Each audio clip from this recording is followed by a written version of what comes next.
Hello good morning बच्चों। आज हम लोग सेंटर ऑफ मास का दूसरा लेक्चर कर रहे हैं।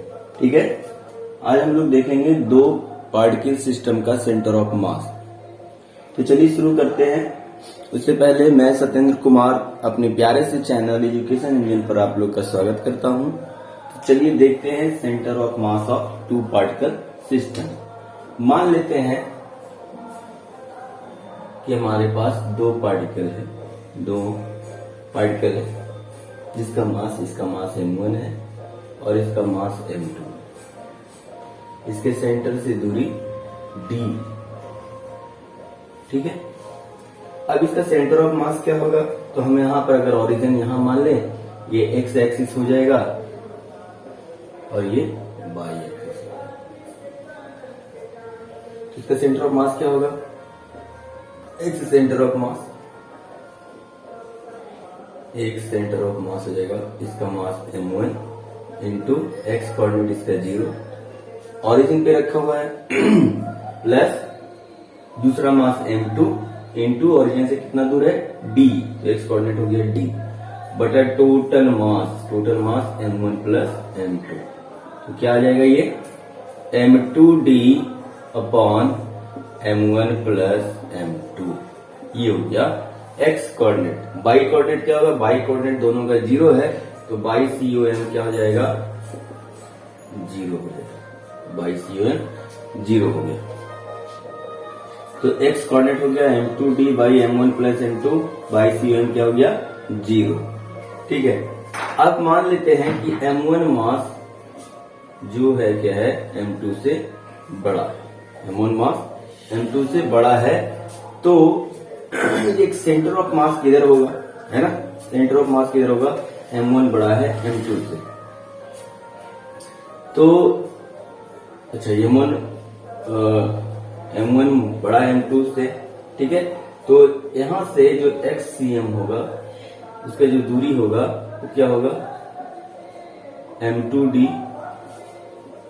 By m1 plus m2।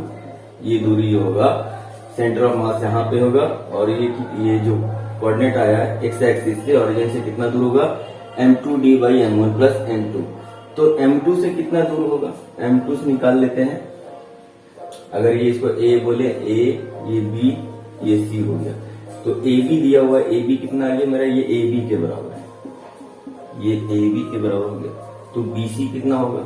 तो bc हो जाएगा, d में माइनस कर देंगे m2d by m1 plus m2 को, तो क्या आ जाएगा? m1d plus m2d minus m2d upon m1 plus m2। तो bc कितना हो जाएगा? bc हो जाएगा, m2d कैंसिल हो जाएगा, m1d बटा m1 प्लस m2। अब AB और BC में देखिए क्या है? m2 यहाँ पर m1 बड़ा है, तो ये वाला जो दूरी होगा BC, है ना? B से C का दूरी जो होगा क्या होगा? m2 यहाँ पर छोटा है, m1 बड़ा है, तो BC का जो दूरी होगा क्या होगा? ये बड़ा होगा, यानी B से C का दूरी बड़ा होगा, और जो AB दूरी होगा, AB डिस्टेंस, वो क्या होगा? छोटा होगा। मतलब यहाँ पर क्या देखने को मिलता है कि जो BC है बड़ा है, किससे? AB से बड़ा है, तो BC बड़ा होगा, मतलब AB छोटा होगा, तो B यहाँ पर कहीं होगा, है ना? और BC दूर होगा, यहाँ से M2 से दूर होगा, मतलब सेंटर ऑफ मास कहाँ होगा? हेवियर मास के नजदीक में होगा। तो हम कह सकते हैं कि सेंटर ऑफ मास कहाँ होगा? हेवियर मास के नजदीक में। Centre of mass will lie near heavier मास।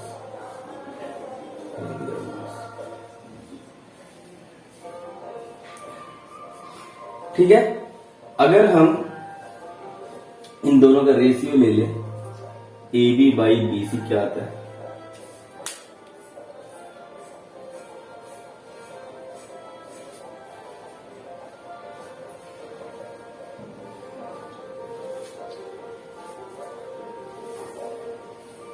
तो मेरा AB आ गया ए बी आ गया M2D और BC आ गया M1D by M1 plus M2।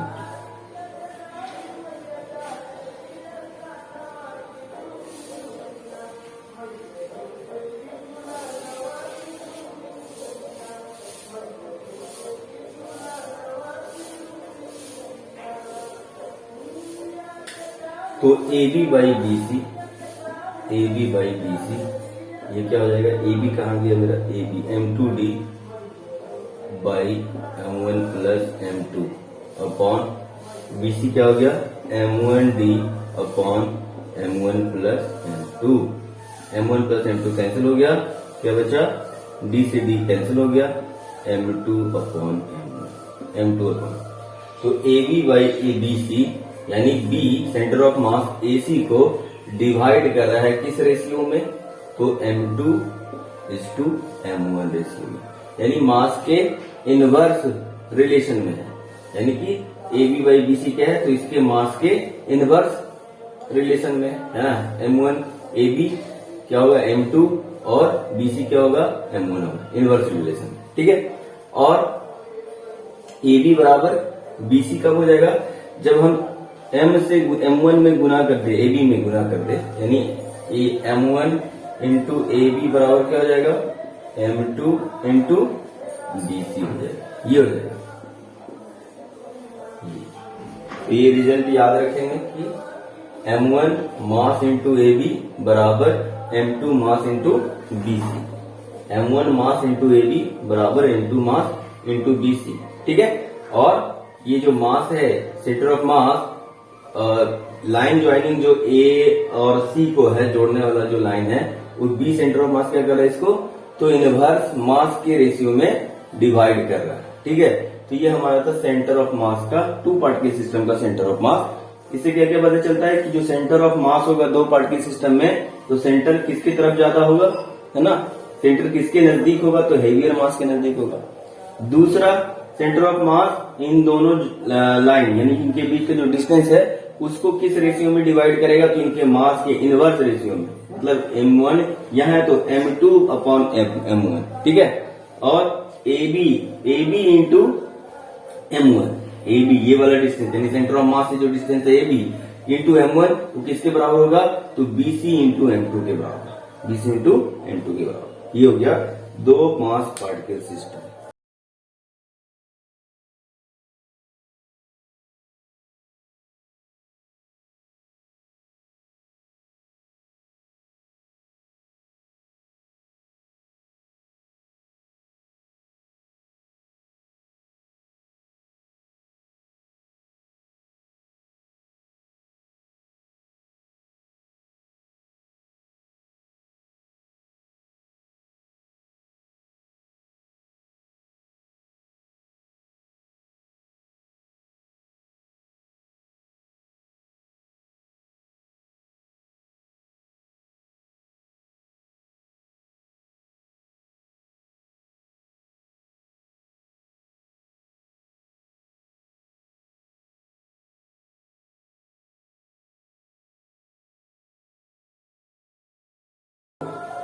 Groups हैं और इस ग्रुप में कुछ N1 पार्टिकल है, इसमें N1 पार्टिकल है और इसका मास M1 है। एक दूसरा ग्रुप ऑफ पार्टिकल्स है जिसमें क्या है N2 पार्टिकल, N2 पार्टिकल है और इसका मास M2। इसका जो सेंटर ऑफ मास यहाँ पर पता है, इसका कोऑर्डिनेट है ना, ओरिजिन के रिस्पेक्ट में मान लेते हैं इसका सेंटर ऑफ मास का कोऑर्डिनेट है x1 बाई 1 और इसके इस ग्रुप ऑफ पार्टिकल्स के सेंटर ऑफ मास का जो कोऑर्डिनेट है, सेंटर ऑफ मास का कोऑर्डिनेट है वो है x2 capital X2 by 2, capital X2 by 2। तो अब इन दोनों ग्रुप ऑफ पार्टिकल्स का कंबाइंड सेंटर ऑफ मास क्या होगा, इन दोनों ग्रुप ऑफ पार्टिकल्स का कंबाइंड सेंटर ऑफ मास क्या होगा, तो लिखेंगे XCOM of combined group of particles, तो क्या होगा, इसका मास M1 इंटू इसका x कोऑर्डिनेट x1 प्लस इसका मास M2 into x coordinate x2 बटा total mass m1 plus m2। ये हो जाएगा इसका x COM x coordinate of combined group का सेंटर ऑफ मास का एक्स कोऑर्डिनेट। बाई कोऑर्डिनेट क्या होगा, बाई सीओएम क्या हो जाएगा, तो हो जाएगा m1 into by one plus m2 into by two upon m1 plus m2। ये बाई सीओएम हो जाएगा ग्रुप ऑफ पार्टिकल्स। हमारे पास दो ग्रुप ऑफ पार्टिकल्स है, इसमें n1 पार्टिकल्स, इसमें n2 पार्टिकल्स है। इस पूरे n1 पार्टिकल्स का सेंटर ऑफ मास का कोऑर्डिनेट हमको पता है x1 बाई वन, और इस ग्रुप ऑफ पार्टिकल्स का पता है हमको n2 ग्रुप ऑफ पार्टिकल्स है, और इसका सेंटर ऑफ मास क्या है x2 बाई टू है। तो अब कंबाइंड ग्रुप ऑफ पार्टिकल्स का सेंटर ऑफ मास क्या होगा, तो ये होगा, है ना। अब इस पर एक सवाल करते हैं।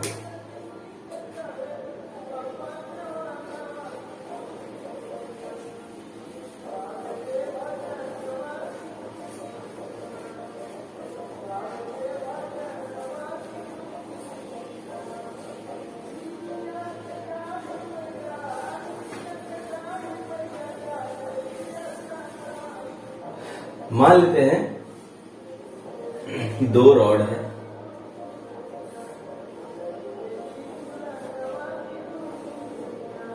दो आइडेंटिकल रॉड है, और एक रॉड यहां पर है। तो ये टी शेप में दोनों रॉड जुड़ा हुआ है, टी शेप में दोनों आइडेंटिकल रॉड है। इसका मास m है, इसका लेंथ l है, इसका भी मास m है, इसका भी लेंथ l है। ठीक है, ये दो स्मॉल रॉड है जिसका मास और लेंथ l है, यूनिफॉर्म रॉड है, और दोनों आइडेंटिकल रॉड है। ठीक है, तो ग्रुप, अब ये एक बात ध्यान देना है कि जो भी अगर कोई यूनिफॉर्म बॉडी है तो उसका सेंटर ऑफ मास उसकी ज्योमेट्रिक सेंटर पे लाई करता है। ज्योमेट्रिक सेंटर मतलब इसका जो मिड होगा, ज्योमेट्री के अनुसार इसका जो सेंटर होगा उसको ज्योमेट्रिक सेंटर बोलते हैं। तो ये लेंथ है, यूनिफॉर्म लेंथ है, ठीक है, तो l/2 डिस्टेंस पर यहाँ पर होगा इसका सेंटर ऑफ मास। उसी तरह से यहाँ से अगर ये l डिस्टेंस है तो l/2 डिस्टेंस पर यहाँ पर होगा सेंटर ऑफ मास। तो मान सकते हैं कि ग्रुप ऑफ पार्टिकल्स है जिसका कॉमन, जिसका इस ग्रुप n1 पार्टिकल्स का है ना सेंटर ऑफ मास यहाँ पर है, और ये भी इसमें n1 पार्टिकल्स है, तो यहाँ पर भी क्या है, इसका भी सेंटर ऑफ मास यहाँ पे है ना, यहाँ पर है, हमको पता है ना, ज्योमेट्रिक सेंटर पे होता है। तो इसका जो, अगर हम यहीं से x एक्सिस ले लें, यहां से हम क्या ले लें, x एक्सिस, ऐसा x एक्सिस, और इधर से y एक्सिस, तो y एक्सिस नीचे आएगा, ये y डैश। तो अब हमसे पूछा जा रहा है कि कंबाइंड ग्रुप ऑफ पार्टिकल्स का सेंटर ऑफ मास बताओ कहां होगा। तो इसका सेंटर ऑफ मास का कोऑर्डिनेट क्या हो जाएगा, 0 0। इसके सेंटर ऑफ मास का कोऑर्डिनेट क्या होगा, तो 0 माइनस l/2 है ना, बाई कोऑर्डिनेट बाई एक्सिस से नीचे, तो माइनस l/2 लेंगे। अब इन दोनों कॉमन ग्रुप ऑफ पार्टिकल्स का मतलब इन दोनों रॉड का सेंटर ऑफ मास क्या होगा, तो x COM क्या हो जाएगा, इसका भी मास m है, x कोऑर्डिनेट 0, इसका भी मास m है, और x कोऑर्डिनेट 0 बटा टोटल मास 2m। तो x COM क्या हो गया, 0। यानी x COM 0 कब होगा, x कोऑर्डिनेट 0 कब होता है, जब y कोऑर्डिनेट बाई एक्सिस पर होता है वो पॉइंट, है ना। अब y COM निकाल लेते हैं, y COM क्या हो जाएगा, m इंटू इसका y कोऑर्डिनेट 0 प्लस इस वाले रॉड का mass into y coordinate L/, minus L/2, ये सेंटर ऑफ मास, ये है सेंटर ऑफ मास, इसका सेंटर ऑफ मास यहाँ पे, ठीक है। तो बाई बटा अपॉन टोटल मास हो जाएगा m प्लस m, 2m, तो ये हो जाएगा 0, ये हो जाएगा माइनस ml/4m हो जाएगा, तो m से m कैंसिल हो जाएगा, तो बाई सेंटर ऑफ मास क्या हो जाएगा, बाई सेंटर ऑफ मास हो जाएगा माइनस l/4। एक सेंटर ऑफ मास 0, तो by centre of mass minus l/4, मतलब इनके बीच में सेंटर ऑफ मास होगा, यहाँ पे होगा। इस सिस्टम का जो ग्रुप, इन दोनों सिस्टम का अब ये कॉमन हो गया, सिस्टम का सेंटर ऑफ मास क्या होगा, ये हो जाएगा 0 माइनस l/4, ये, ठीक है। एक दूसरा एग्जांपल समझते हैं।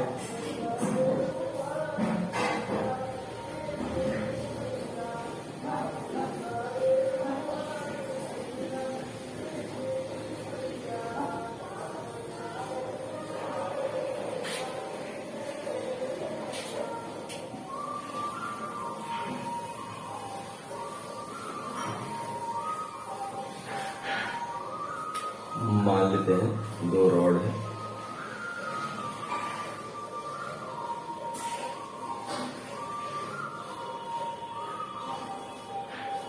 दो रॉड एल शेप में, ठीक है। इसका भी मास m है, इसका भी लेंथ l है, इसका भी मास m है, इसका भी लेंथ l है।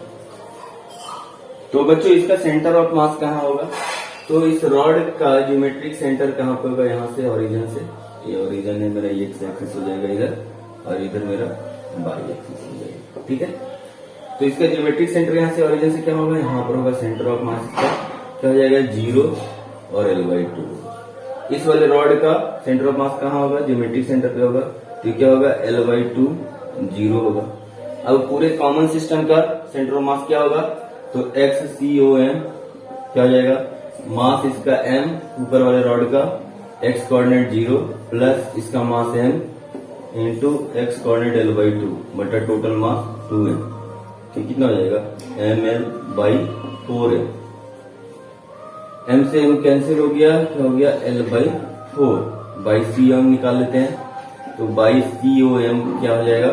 बाई COM हो जाएगा मास m इस रॉड का by coordinate l/2 plus mass m इस रॉड का बाई कोऑर्डिनेट 0 बटा टोटल मास 2m, तो बाई COM क्या हो गया?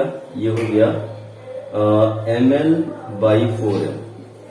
मास मास कैंसिल हो गया, बाई सेंटर ऑफ मास कितना हो गया? l/4। तो XCOM भी l/4 है, अब बाई CM भी क्या हो गया? l/4 हो गया। तो l/4 यहाँ पर होगा, x कोऑर्डिनेट सेंटर मास का l/4, तो l/4 यहाँ का 22 कोऑर्डिनेट होगा l/4, तो इसके बीच में होगा यहाँ पर, तो कहाँ पे होगा? यहाँ पर, यहाँ पर।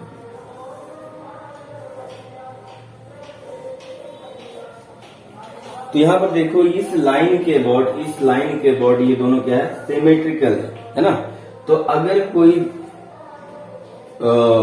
सिस्टम है ना, यानी यूनिफॉर्म सिस्टम अगर किसी एक्सिस के बोर्ड सिमेट्रिकल हो, किसी एक्सिस के बोर्ड सिमेट्रिकल हो, तो उसका सेंटर ऑफ मास कहां पे रहता है? तो एक्सिस ऑफ सिमेट्री पे, है ना। तो लिख लेंगे if centre of mass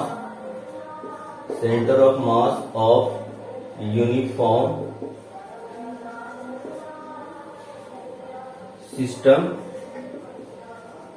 lie on axis of symmetry.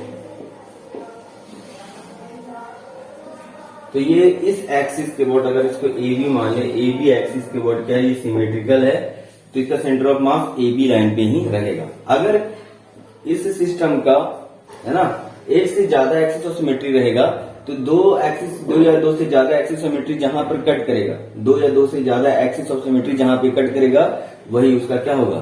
Centre of मास का पोजीशन होगा, है ना। वही उसका सेंटर ऑफ मास का पोजीशन होगा।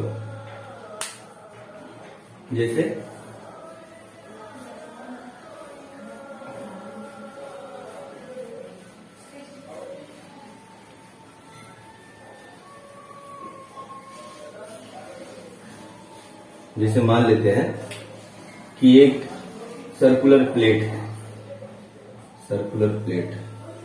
इसका ज्योमेट्रिक सेंटर क्या होगा? सेंटर पे, है ना।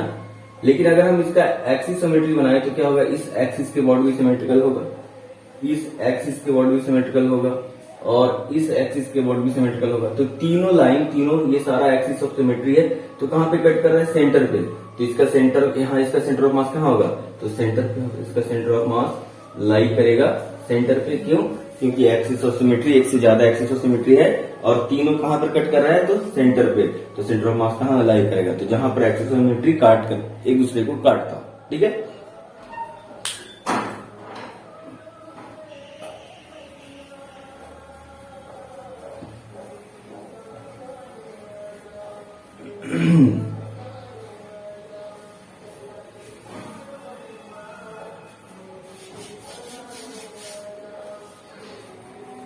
अब हम लोग निकालेंगे, मान लिया जाए रिमूव्ड मास का। मान लिया हमारे पास कोई यूनिफॉर्म प्लेट है, या सर्कुलर प्लेट है, रेक्टेंगुलर प्लेट है, हम वहां से कुछ मास रिमूव कर देते हैं, है ना। उसके बाद रिमेनिंग पोर्शन का सेंटर ऑफ मास क्या होगा? तो centre of mass of remaining portion of a body after removal of a small portion.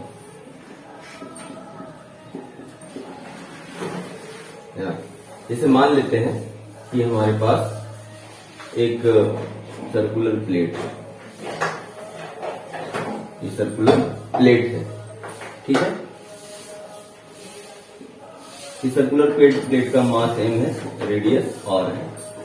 हम क्या करते हैं, यहां से इसके सेंटर से यहां तक रेडियस तक एक सर्कुलर प्लेट काटते हैं इस तरह से, ठीक है। तो इसका रेडियस क्या हो जाएगा, r/2, रेडियस हो जाएगा r/2, और इसका खुद का रेडियस क्या है, r।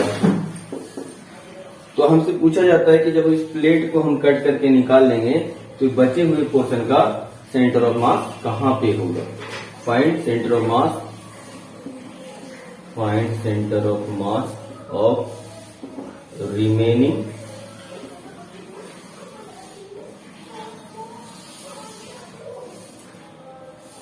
Remaining portion after removal of small circular plate. इस सर्कुलर प्लेट को अगर हम निकाल दे काट करके तो बचा हुआ डिस्क जो है, सर्कुलर डिस्क, उसका सेंटर ऑफ मास कहां पे होगा, ठीक है। अब इसको कैसे सॉल्व करेंगे, तो जब ये मास, ये डिस्क हम नहीं काटे थे तो सेंटर ऑफ मास कहां होगा, इसके सेंटर पे, ओरिजिन पे, मतलब 0 0, है ना। अच्छा, इस सर्कुलर प्लेट का सेंटर ऑफ मास कहां होगा, तो इसके ओरिजिन पे, यानी ये क्या हो जाएगा, r/2 0 पे, ठीक है। मान लेते इसको निकाल दिए, अब सेंटर ऑफ मास कहीं x बाई है, कहीं यहां पर चला है x और y। लेकिन अगर गौर करें तो इस लाइन इसको काट के अगर निकाल देंगे तो अगर इसको x डैश बोले, इसको y डैश बोले, तो ये जो प्लेट है अभी कट करने के बाद x एक्सिस के अबाउट सिमेट्रिकल है ना।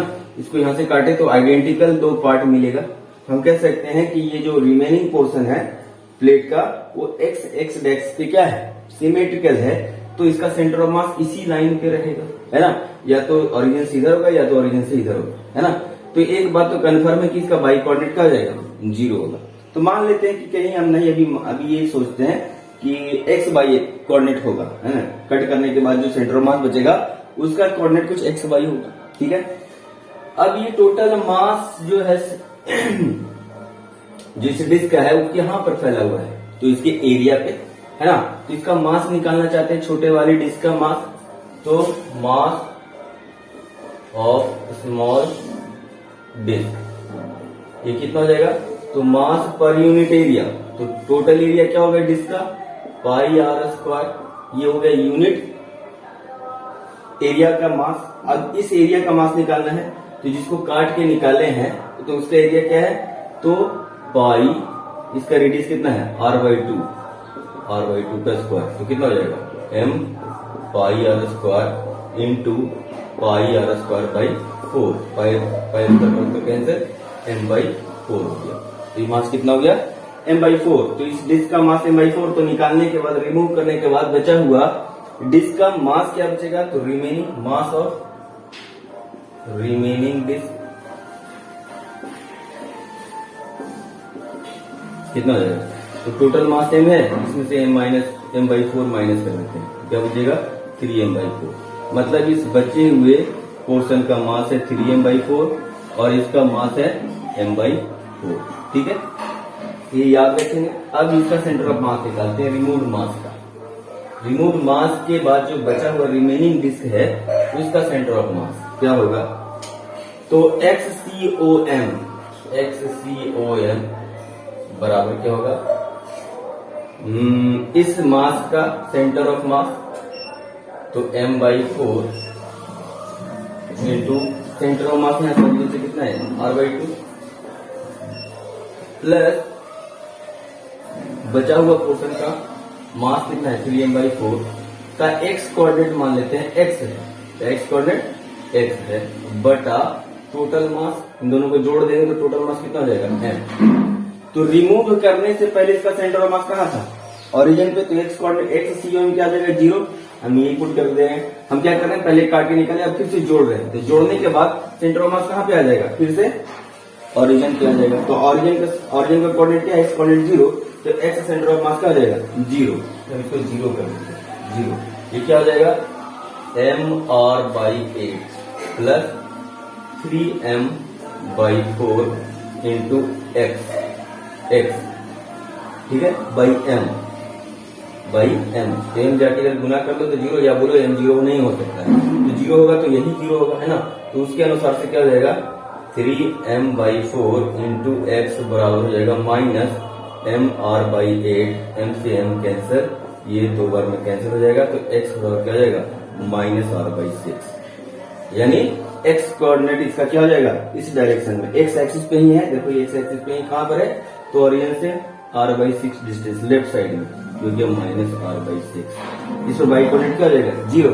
अब बाई से भी निकाल लेते हैं, क्या सही में ये centre of mass x dash पर होगा या कहीं और होगा। अभी हम जो बोल रहे थे कि एक्सिस ऑफ सिमेट्री पर लाई करता है सेंटर ऑफ मास, क्या सही बात है कि नहीं, चेक कर लेते एक बार। तो x मेरा निकल गया, निकल गया इसका कितना -r/6। अब बाई से निकाल लेते हैं,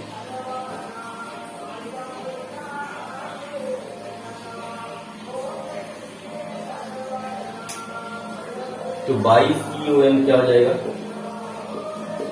m1 यहाँ पर क्या है 3m/4, m1 इसको m2, रिमेनिंग पोर्शन को हम लोग m2 बोल रहे हैं और जो निकाले उसको m1 बोल रहे हैं। तो m1 m/4 इंटू इसका by coordinate 0 plus remaining portion का मास है 3m/4 into x, by coordinate इसका हम बाई मान लेते हैं, बाई वर्ड मान लेते हैं बटा टोटल मास है। अब बाई CM क्या होगा, ओरिजिन पे, तो 0 हो गया, जब जोड़ देंगे तो कहां पे आ जाएगा ओरिजिन पे, है ना, सेंटर ऑफ मास, पहले डिस्क का सेंटर ऑफ मास कहां था ओरिजिन पे। अब ये 0 हो गया, प्लस m से m कैंसिल हो जाएगा, कितना हो जाएगा 3/4 इंटू बाई, ठीक है।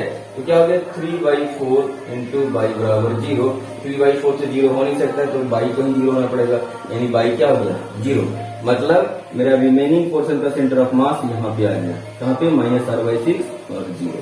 तो बच्चों तो इससे क्या पता चलता है कि जो इसको निकालने के बाद जो बचा हुआ डिस्क है उसका centre of mass x axis पे ही है ना, मतलब एक्सिस ऑफ सिमेट्री पर लाई कर रहा है, ठीक है।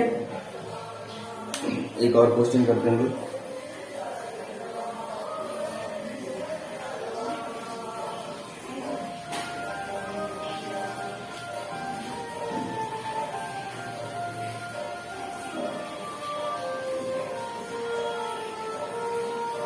तो बच्चे देख रहे हैं आप लोग की पीछे से म्यूजिक आ रहा है, तो काफी मतलब डिस्टरबेंस में ये वीडियो बनाना पड़ता है, क्योंकि मेरे पास इतने ही टाइम होता है, इसी समय में बना सकता हूँ, बाकी मैं बिजी रहता हूँ।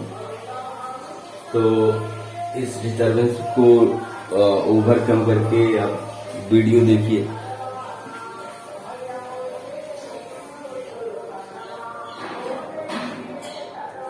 अब मान लेते हैं कि एक रेक्टेंगुलर प्लेट है, इस रेक्टेंगुलर प्लेट का मास m है, और मान लेते हैं कि ये स्क्वायर प्लेट है, तो लेंथ l हो जाएगा, मास m लेंथ l, और इसका सेंटर ऑफ मास कहाँ होगा ज्योमेट्रिक सेंटर पे, यहाँ पे। तो यहीं से हम क्या करते हैं x और y एक्सिस ले लेते हैं, x और y एक्सिस। अब क्या करते हैं, ये जो ऊपर वाला पोर्शन है 1/4 इसको हम काट देते हैं, काट करके इसको रिमूव कर देते हैं, हटा देते हैं। अब ये बचा हुआ पोर्शन का सेंटर ऑफ मास बताना है ना, बचा हुआ पोर्शन का सेंटर ऑफ मास बताना। तो जब ये काटे नहीं थी तो सेंटर ऑफ मास कहाँ पे था, यहाँ पे ओरिजिन पे 0 0, ये क्या था 0 0। अब जब इसको काटे तो इस वाले प्लेट का सेंटर ऑफ मास कहाँ पे होगा, तो इसके ज्योमेट्रिक सेंटर पे। तो ये पूरा डिस्टेंस l है और ये पूरा डिस्टेंस l है, तो ये डिस्टेंस क्या हो जाएगा l/2, और ये डिस्टेंस कितना हो जाएगा l/2, है ना, ये हो गया। तो इसका ज्योमेट्रिक सेंटर कहाँ होगा, तो l/4, यहाँ से l/4 और यहाँ से l/4, ये हो जाएगा। तो इसका सेंटर ऑफ मास क्या हो जाएगा इसका सेंटर ऑफ मास हो जाएगा L/4, L/4, L/4। ठीक है, ये हो गया रिमूव्ड मास का सेंटर ऑफ मास। अब रिमेनिंग मास का सेंटर ऑफ मास निकालना है, तो मान लेते रिमेनिंग मास का सेंटर ऑफ मास यहाँ है x और y, लेकिन हम कह सकते हैं कि सेंटर ऑफ मास कहाँ होगा, इसके एक्सिस ऑफ सिमेट्री पे। एक्सिस ऑफ सिमेट्री पे कौन सा एक्सिस सिमेट्री, क्या है ये वाला है? नहीं, तो ये वाला एक्सिस ऑफ सिमेट्री होगा, ये वाला। सेम पोर्शन इधर है, सेम पोर्शन इधर है, तो यही लाइन होगा एक्सिस ऑफ सिमेट्री पर। तो जो भी सेंटर ऑफ मास होगा इसी लाइन पे लाई करेगा, मतलब इधर होगा। ठीक है, मान लेते हैं कि इसका एक सेंटर ऑफ मास x है, XCOM बराबर। अब हम काटे थे फिर से जोड़ रहे, तो सेंटर ऑफ मास यहीं पर आ जाना चाहिए। तो कटा हुआ पार्ट का मास कितना आएगा, तो टोटल मास m है, तो ये टोटल मास कितने एरिया पे फैला हुआ है, तो m बाई एरिया क्या हो जाएगा L², m by L², mass per unit length into इस स्क्वायर प्लेट का मास क्या होगा, तो इसका मास हो जाएगा, सॉरी एरिया क्या हो जाएगा L/4 का स्क्वायर, सॉरी L/2, ये डिस्टेंस क्या हो जाएगा L/2 का स्क्वायर, तो क्या हो जाएगा mL² इंटू L²/4, L² इसका कैंसिल, तो हो जाएगा m/4। तो जो मास काट के निकाले, जो प्लेट काट के निकाल रहे हैं उसका मास m/4 है, तो बचा हुआ मास का कितना हो जाएगा, बचा हुआ पोर्शन का मास 3m/4, तो इसका 3m/4, इसका m/4 मास। ठीक है, अब इसका सेंटर ऑफ मास निकालते हैं हम लोग। तो इसका सेंटर ऑफ मास क्या होगा, तो इसका centre of mass remove part का सेंटर ऑफ मास, तो इसका मास हो गया m/4 into centre of mass origin से कहां पे होगा x coordinate L/4 plus removed mass कितना है 3 का मास हो गया 3m/4 इंटू x कोऑर्डिनेट इसका क्या हो गया, तो x कोऑर्डिनेट x है, बटा टोटल मास हो गया m। तो जब नहीं काटे थे तो पूरे सिस्टम का सेंटर ऑफ मास ओरिजिन पे था, तो ओरिजिन XCOM क्या हो जाएगा 0 हो जाएगा, तो ये 0 हो गया 4 से 4, तो ये हो गया L/4 और प्लस सॉरी गलती कर, ये नहीं कटेगा, ये क्या हो जाएगा मास कैंसिल कर देते हैं, मास कैंसिल, तो क्या हो जाएगा L/16 प्लस 3/4x, तो 3/4x बराबर क्या हो जाएगा -L/16, तो 4 से 4 कैंसिल हो जाएगा, x बराबर क्या हो जाएगा -3 -L/12 हो गया, x आ गया, x coordinate of removed part. अब बाई COM क्या होगा, इनिशियली बाई COM क्या था सिस्टम का, जब इसको नहीं काटे थे तो 0 पे था, तो ये 0 हो जाएगा। ठीक है, बाई COM क्या होगा, अब जोड़ रहे हैं इस मास और रिमूव मास को, तो इस मास का सेंटर ऑफ मास कितना है, रिमूव पोर्शन का मास हो गया m/4 और इसका सेंटर ऑफ मास कहाँ है बाई कोऑर्डिनेट, तो L/4 प्लस रिमूव्ड मास का मास कितना है 3m/4 रिमेनिंग मास का इंटू इसका एक बाई कोऑर्डिनेट नहीं मालूम है, बाई मान रखे हैं, बटा टोटल मास हो जाएगा m से m कैंसिल हो जाएगा और बाई CM क्या हो जाएगा, जब ये नहीं कटा था तो बाई CM कहाँ था 0 पे, ये 0 हो गया, ऊपर ले लेते हैं। तो बाई CM क्या हो गया, बाई CM अब यहाँ 0 हो जाएगा, ओरिजिनल सेंटर ऑफ मास कहाँ पे था 0 पे था, ये 0 बराबर नीचे क्या हो जाएगा L/16 प्लस 3/4, अब इसको इधर लेके आए तो 3/4 बराबर क्या हो जाएगा -L/16, 4 से 4 कैंसल, तो बाई बराबर क्या हो जाएगा -L/12, तो x कोऑर्डिनेट भी -L/12 आता है और y कोऑर्डिनेट भी क्या आता है -L/12। तो रिमूव्ड मास का के बाद रिमेनिंग मास का सेंटर ऑफ मास क्या होगा, तो इसी लाइन पे होगा और कहाँ होगा, तो यहां से -L/12 और -L/12। तो इस तरह से हम रिमूव्ड मास के बाद रिमेनिंग मास का रिमेनिंग पोर्शन का सेंटर ऑफ मास निकाल सकते हैं। और ध्यान देना है कि अगर ये एक्सिस ऑफ सिमेट्री है तो सेंटर ऑफ मास कहाँ पे लाई करेगा, तो एक्सिस ऑफ सिमेट्री पे। तो बच्चों ये था हमारा आज का लेक्चर, जिसमें हमने 2 मास सिस्टम का सेंटर ऑफ मास निकाला, उसके बाद रिमूव्ड पोर्शन के बाद जो रिमेनिंग पोर्शन था उसका सेंटर ऑफ मास निकाला। तो नेक्स्ट लेक्चर में हम लोग कंटिन्यूअस बॉडी का सेंटर ऑफ मास निकालेंगे। तो बच्चों मिलते हैं हम लोग नेक्स्ट लेक्चर में, तब तक बने रहिए। थैंक यू, धन्यवाद।